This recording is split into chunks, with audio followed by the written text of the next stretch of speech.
There, and welcome to Exit Stage Right with Martha Sullivan. This is a show where we talk about ways to buy, build, and grow your business so you can ultimately exit stage right when that time comes for you to go on to your next adventure, all the while achieving your professional and financial goals. So, welcome to today's show. I am Martha Sullivan, your host, and we are thrilled to have you here.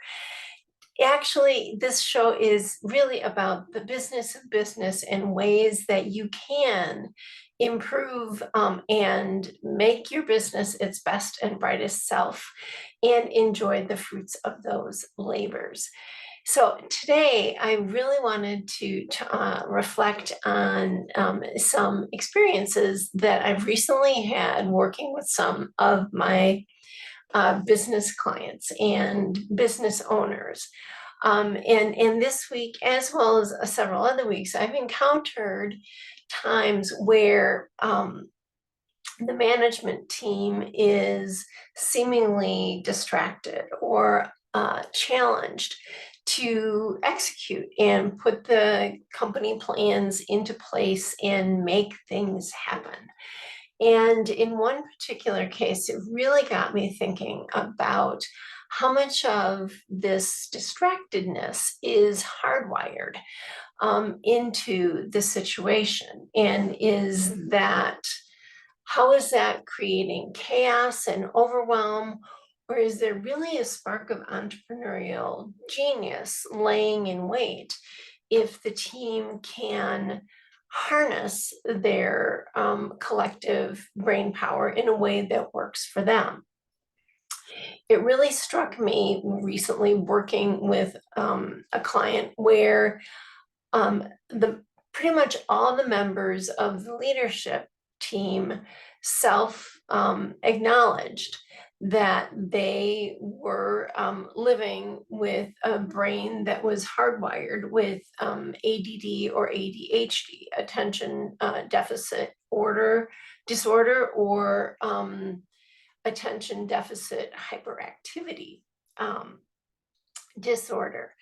And that struck me because all of the members were talking about how they felt overwhelmed and overloaded, and one in particular to the point of true overwhelm and overload, and it was becoming debilitating to that particular individual.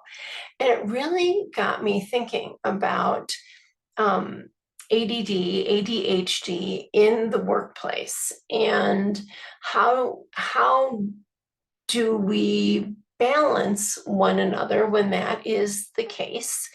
Maybe you yourself are navigating an ADD, ADHD type of world. Your brain is hardwired in that way. Perhaps other members of your team are wired that way. So I started doing a little bit of research because the business that this particular client has is really a good one and could be wildly more successful than it is if the team can come together and work more effectively together. So in doing some research and reading around how does ADD or ADHD, and I'm just going to refer to it as ADD out of simplicity for today's conversation. What are some of the techniques that can be successful in the context of a work environment? I myself have family members that have wrestled with ADD in their own lives. So there was a little personal motive as well to help me understand that perspective.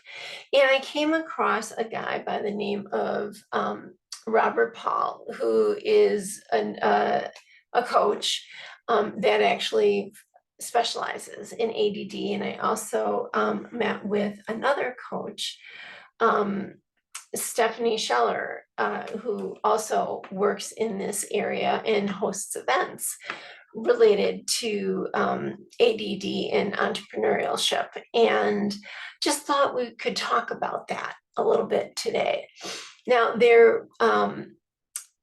in thinking about this, I can appreciate that one of the tools and techniques in coping with a ADD mindset is to make things a little bit more bite-sized or right-sized, in effect recognizing that you don't have to eat the whole elephant at a time, as a way of controlling the risk of overwhelm and flooding out, because there's so much going on in your brain, so much going on potentially around you, that focus is a problem.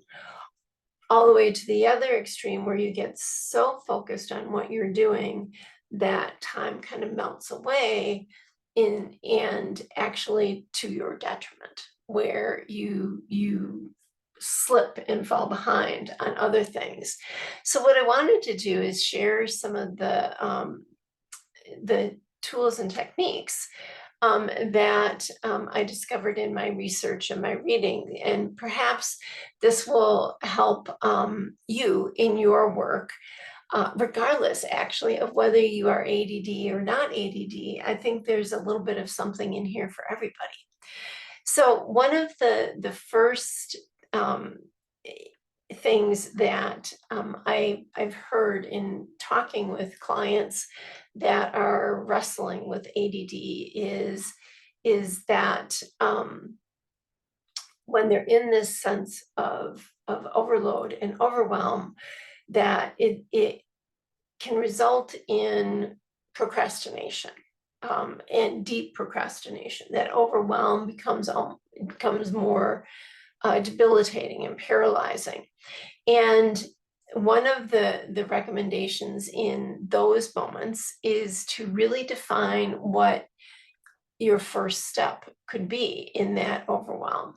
Sort of like the physics law. I can't remember whose it was. The physics law of article in action in motion stays in motion, and that taking that first step, even in that point of overwhelm, to get you going again may be beneficial. For example, if your goal is to get through the stack of invoices or get through the stack of reports on your desk, and that is overwhelming, realizing you don't have to do all of it at once. Just do one step. Pick up that first report, for example, that you need to work on, or start with that first spreadsheet you need to build or create, and get yourself in motion and feeling like you're making progress. That one step can help relieve the overwhelm in that larger task, and you can build a sense of accomplishment as you're going along. Another very valuable tool that I thought was interesting was connecting the task that needs to be done with the larger purpose of what you're trying to do, especially in a time where you're feeling either overwhelmed or you're procrastinating. So because the theory is, the more motivated you are to get something done, the more likely you are to pick up that first report or to start the spreadsheet.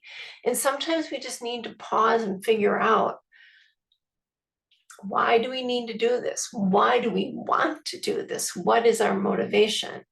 And think about it in terms of motivation within the task, motivation within work, but also motivation may come from outside of work.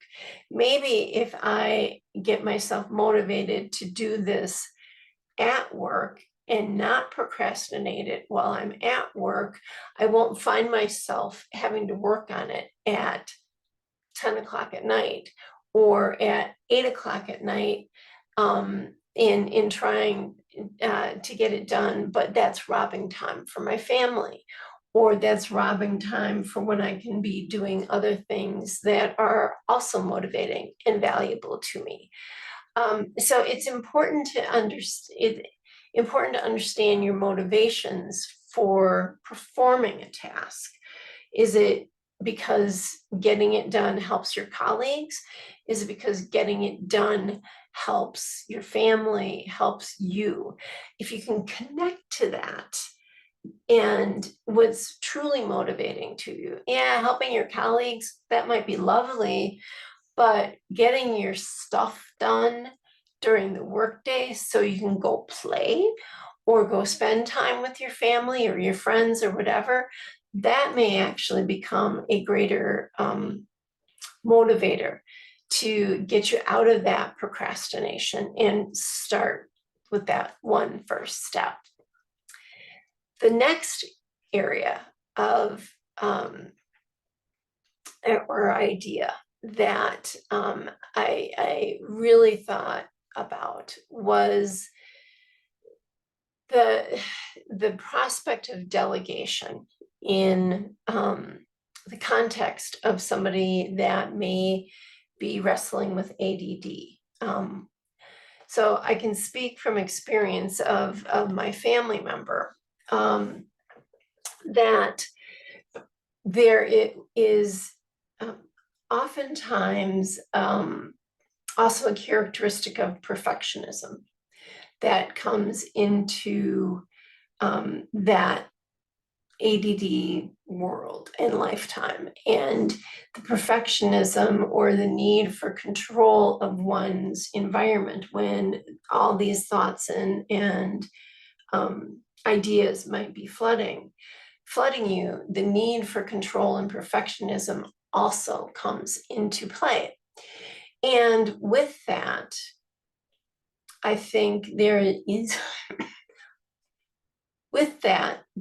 a tendency for there to be a reluctance to delegate or a reluctance to share responsibility. And you find yourself white knuckling through it because this just has to get done, and it has to get done now. And so because I want it done well, I'm the only person that can do it. Well, really, are you really the only person that can do it? Or are you really the one person that can get it right? Or that it has to be perfect? Maybe it doesn't have to be perfect. Maybe it can be just right and not perfect. And I mentioned Robert Paul earlier. He likes to use the example of Richard Branson. Sir Richard Branson controls many, many companies, and he himself learned that delegation is a huge component to his success. And he recognized that even though he was a good person to do it, he wasn't the best person to do it. And I encourage you, ADD or no ADD, to reflect on that and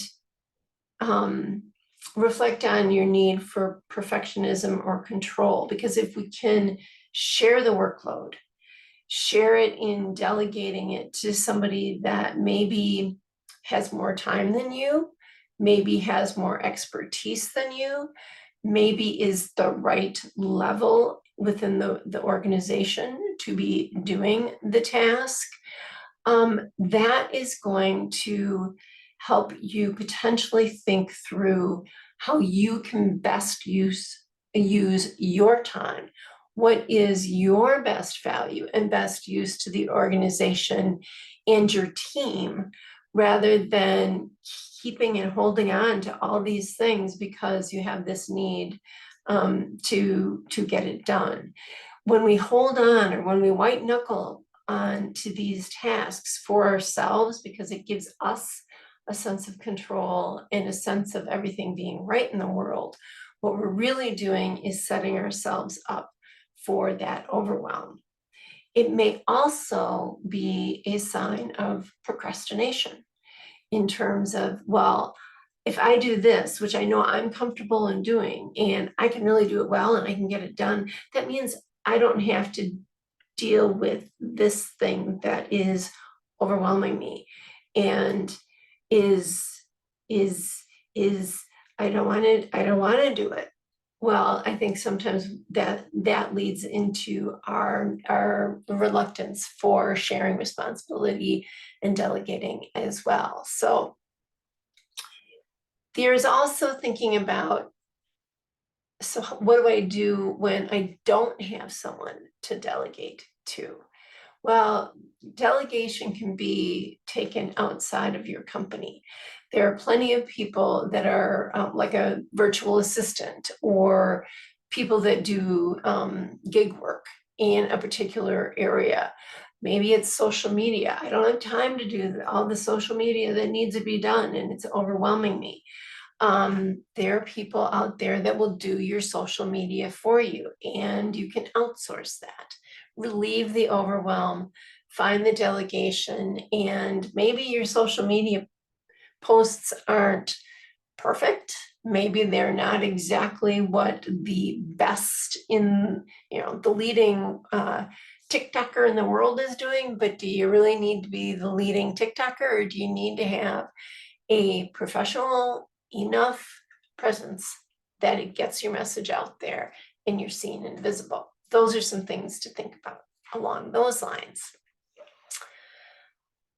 Some of the other aspects of overwhelm and things that may be derailing you or your team members in getting tasks done that need to be important is to think about where and when the work is being done.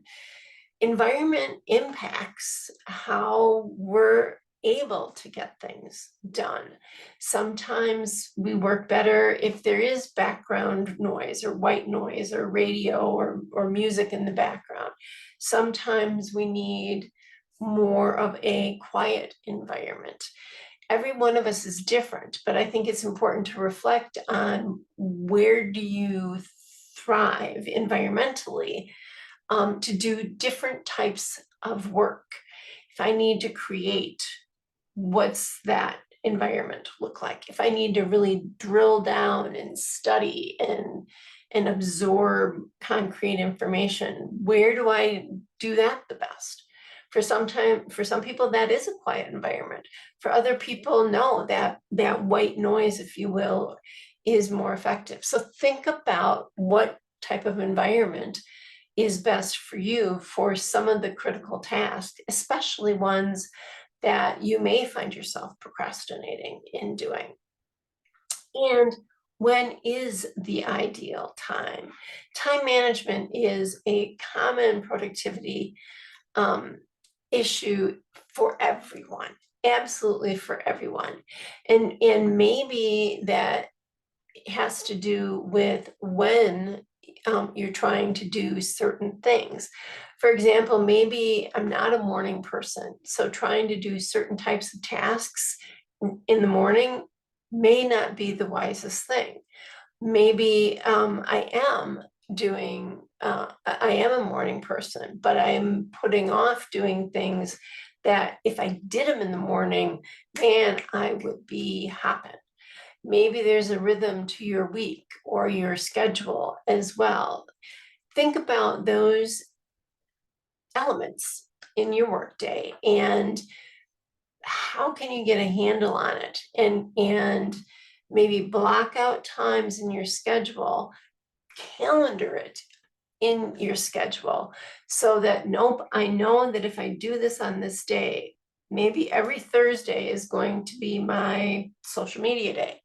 And every Thursday I know I do my best social media work when I am in a coffee house.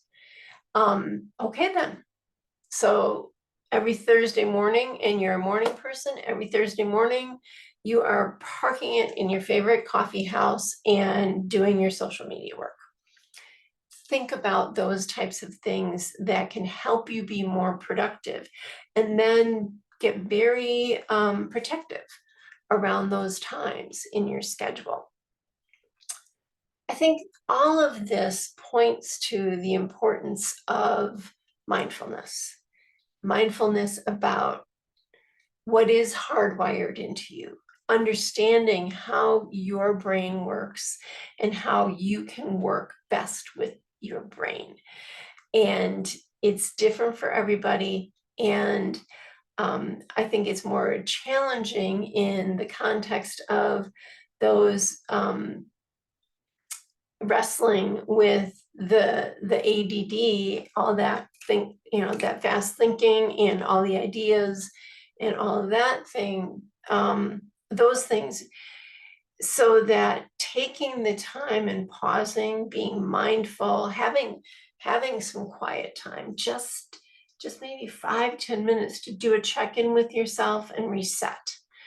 That's helpful for everybody, but I think it can also be really helpful if you are in the position where your brain is overfiring, is to take a moment and ground yourself and breathe and just think about where you're at, where your body's at, do a little reset, and get yourself going again, in terms of what is the next right thing for me to do, where I'm not procrastinating, where I can be productive, where I can build that sense of accomplishment. So there's a couple other tools I wanted to share with you, and one might be to think about when we're in those moments of overwhelm and feeling flooded out. First of all, what is one thing that I can change or I can tackle right now? Number two, might it be helpful to have an accountability partner, somebody that you can go to help you stay on track? Or maybe there are tools you can use as an accountability tracker. Maybe you use your phone and set alarms for yourself in terms of, okay, I'm going to schedule myself so that at 10 o'clock every morning, I know that's when I tend to feel more of my anxiety and overwhelm. I'm going to set an alarm on my clock at 10 o'clock every morning and take 5 minutes to just reground. Or maybe you would benefit from the Pomodoro effect, or the Pomodoro approach, where you set a timer for yourself, and you are going to work on this one thing that you know you need to work on for the next 20 minutes. And then when that bell goes off after the 20 minutes, you get up, you take a break, you go fill up your coffee cup, you do whatever you need to do, and then you set your clock for your next 20 minutes. And you focus on what you're working on for the next 20 minutes. And you don't look at email, if you can, you ignore the phone and the interruptions. You just safeguard that 20 minutes to get your work done. The other way of thinking about it is to make sure that you're balancing the gap between intention and action. So very often we have the intention of doing something, but we don't do it because maybe there's something that distracts us, and we go off and we do that. Maybe at work you have to work on inventory, for example, and your best intention is you're going to get this inventory related task done today, but then a coworker comes trotting in and says, hey, I have this question, And so off we go running to help that coworker, as opposed to saying, no, my impulse, my desire is to help you. However, there's this inventory task I need to stay on top of. So as we're making these decisions, thinking about time out, take a split second, take a time out and say, if I help this person right now, how can I best help that person without taking on the responsibilities of that person? Do I have to help this person right this second?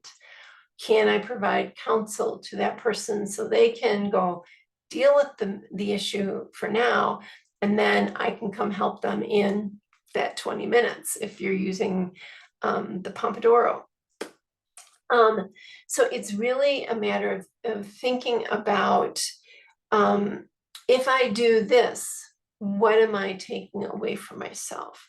If I do this, what would my future self look, think of that? If I do this and I'm me reflecting on my day 8 hours later, how would I look at the choice that I made? And being more intentional that way. Sounds really easy, and I know it's not. I myself know that that's not an easy thing to do, but if we can flex that muscle, I think we'll feel like we're becoming more productive and have actually greater control over our lives and our work, and achieving the things that we want to achieve. The last point is, in this I learned many years ago, from a completely different life experience, and that was to be okay with discomfort in our lives and recognize that sometimes when we're feeling discomfort, really what we need to do is just say, you know what? This sucks right now. I feel really overwhelmed. What am I gonna, I just can't do it. And just then say, okay, this does feel like crap. I don't like it, but it's not gonna last forever. I'm not gonna have this sense of anxiety, and I'm gonna give my self permission, not judge myself for having the anxiety, but just saying, okay, I'm feeling anxious about this. Why? Why am I anxious about it? What's the worst thing that could happen? What's the best thing that could happen? Okay, there's this report and it may tell me something I don't want to know. Okay, well, isn't it better to know now than to know later? Or maybe there's this conversation I need to have with a coworker that I'm really procrastinating because I don't want to deal with it. Okay, it's going to be uncomfortable, but it may not be as uncomfortable as you believe it will be, or it may be as uncomfortable as you believe it will be, but will that help you and them get to the other side? So it's really a matter of just saying, yeah, it doesn't feel good, but it's not forever, and moving through that discomfort as opposed to allowing it to paralyze us.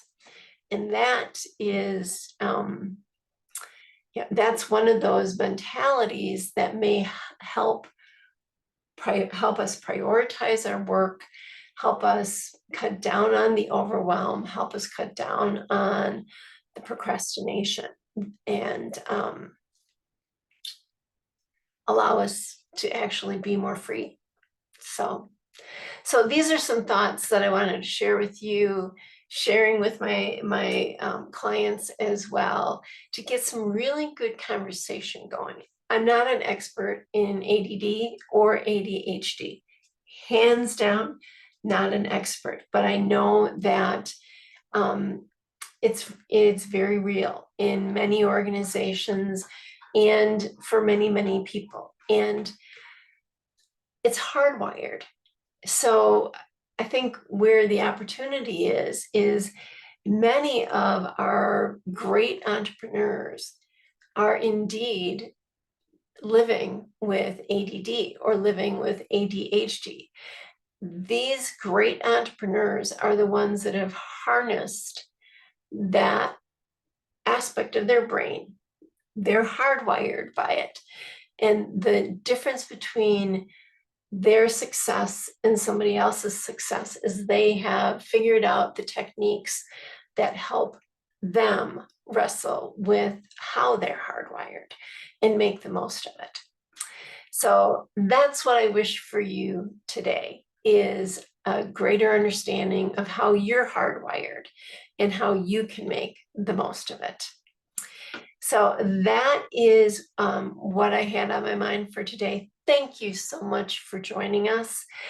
As always, if you are interested in learning more about the work that we do at Providence Hill Consulting or at the Family Business Consulting Group, I encourage you to check out our websites and also consider signing up for the Exit Stage Right newsletter, and we would be thrilled to share that with you, or just check out the blog on the Providence Hill website or our articles at fbcg.com. So thank you so much for joining us today. It has been a pleasure, as always, to be with you. I have a great feeling about this.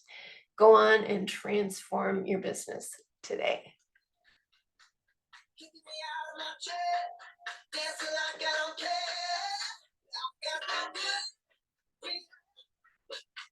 Shout it out 'cause I can't contain it.